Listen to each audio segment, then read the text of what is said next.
Saudara-saudari terkasih, apakah saudara sudah memulai hari ini dengan penuh sukacita dan punya niat untuk berbuat baik meskipun kecil?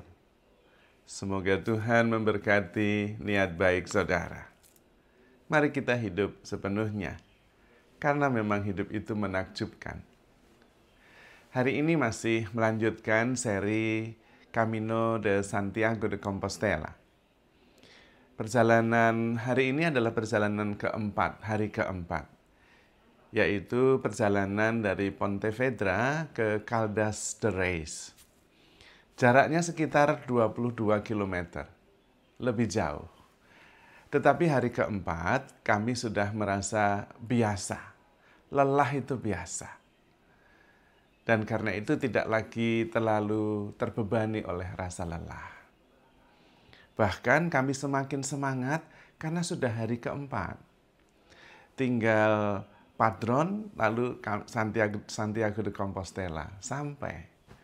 Maka hari keempat ini kami lebih bersemangat. Apalagi kami mendengar bahwa di Caldas de Reis ini ada seorang imam yang berkarya di kota ini yang berasal dari Indonesia. Dan malam kami mau ketemu, makan bersama dengan imam ini. Tentu kami akan banyak menimba informasi. Karena dalam perjalanan biasanya kami menemukan hal-hal yang asing, yang tidak biasa. Pasti, karena ini negara orang, budaya yang berbeda, dan tidak biasa kita menjalankan Camino ini. Dan memang benar, dalam perjalanan itu kami menemukan banyak hal yang menarik di perjalanan. Terutama kami mulai menyadari bahwa di setiap kampung yang kami lalui selalu ada sebuah simpangan, intersection, jalan yang cukup bagus, dan di tengah-tengahnya ada salib yang cukup besar, tugu salib. Dan biasanya ini usianya sudah ratusan tahun. Ada apa? Mengapa begitu? Ini juga pertanyaan. Maka ketika kami malam itu bertemu dengan Romo yang berasal dari Indonesia, pada malam itulah kesempatan kami menanyakan banyak hal yang kami temukan dalam perjalanan. Dan memang benar, ternyata salib-salib itu menurut Romo yang ada di sana, itu dipasang, didirikan pada zamannya, karena pada waktu itu mereka tinggal dalam kampung-kampung yang masih cukup kuno. Dan aura mistisnya masih kuat.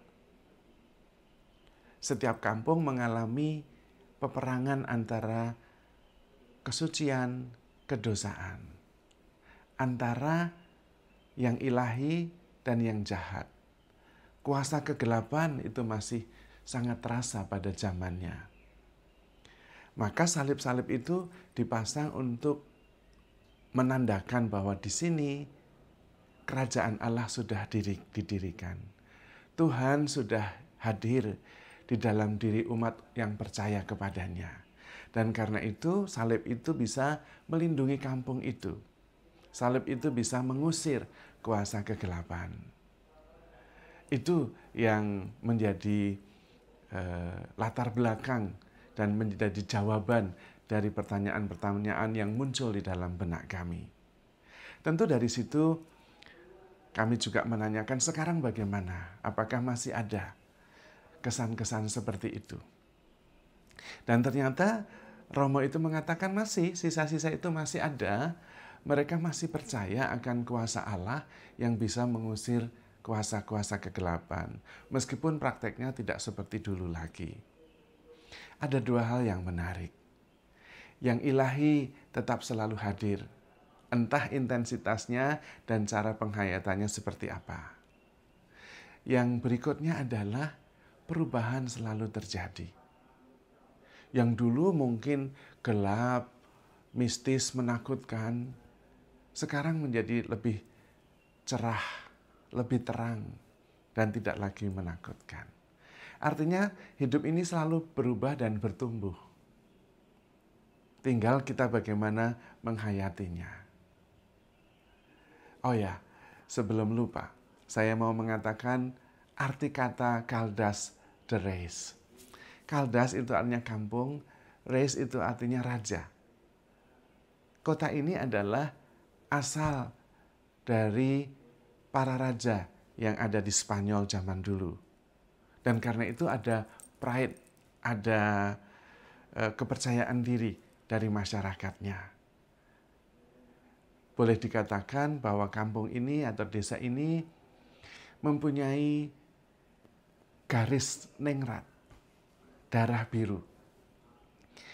Namun pada saat yang sama mempunyai juga kebudayaan yang lebih maju dibandingkan dengan yang lain.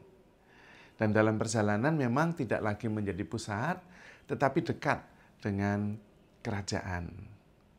Dan karena itu orang-orangnya lebih terbuka, lebih percaya diri, lebih ramah, lebih mampu untuk memberi salam dan menanyakan sesuatu ketika berjumpa di jalan. Dan rupanya kampung ini juga adalah kampung yang ditandai dengan karakter kerja keras. Hal itu nampak dari kapel yang kami temukan di ujung desa. Kapel itu tertulis abad 18. Dan kapel itu namanya adalah Kapel Santa Marta. Saya langsung masuk dan luar biasa. Energi rohaninya luar biasa. Kapelnya bersih dan masih ada lilin yang bernyala. Itu tanda bahwa kapel itu masih digunakan oleh warga setempat sampai sekarang. Bersih sekali. Dan untuk pertama kali saya melihat patung Santa Marta. Dan itu menarik sekali. Dan saya bisa mengerti kenapa masyarakat di sini adalah masyarakat yang pekerja keras. Karena Santa Marta adalah lambang atau santa pelindung mereka yang sungguh pekerja keras. Patungnya menarik. Seorang wanita cantik seperti Bunda Maria, tetapi tangan kiri memegang ember. Tangan kanan memegang kemoceng. Menarik sekali, baru kali itu saya melihat. Dan ini menandakan bahwa Santa Marta memang bekerja. Membersihkan rumah. Dan kemudian yang saya tangkap dari refleksi dan juga kontemplasi sejenak, sebentar pada waktu itu, Santa Marta membersihkan rumah kedamaian di dalam hati saya. Lalu muncul juga rasa cinta dan muncul juga devosi lembut kepada Santa Marta. Karena dia yang pelan-pelan membersihkan ruang batin saya. Rumah kedamaian di dalam diri saya. Saya masih melihat bahwa di dalam kapel itu kebanyakan kursi-kursi batu di samping-samping tembok. Dan di situ ada lekukan di tengahnya. Batu itu membentuk lekukan karena sering dipakai untuk duduk. Berarti tempat itu sering dipakai untuk berdoa. Bertahun-tahun, ratusan tahun, karena abad 17, abad 18. Dan tentu mempunyai energi kesucian yang sungguh bisa dirasakan begitu memasukinya.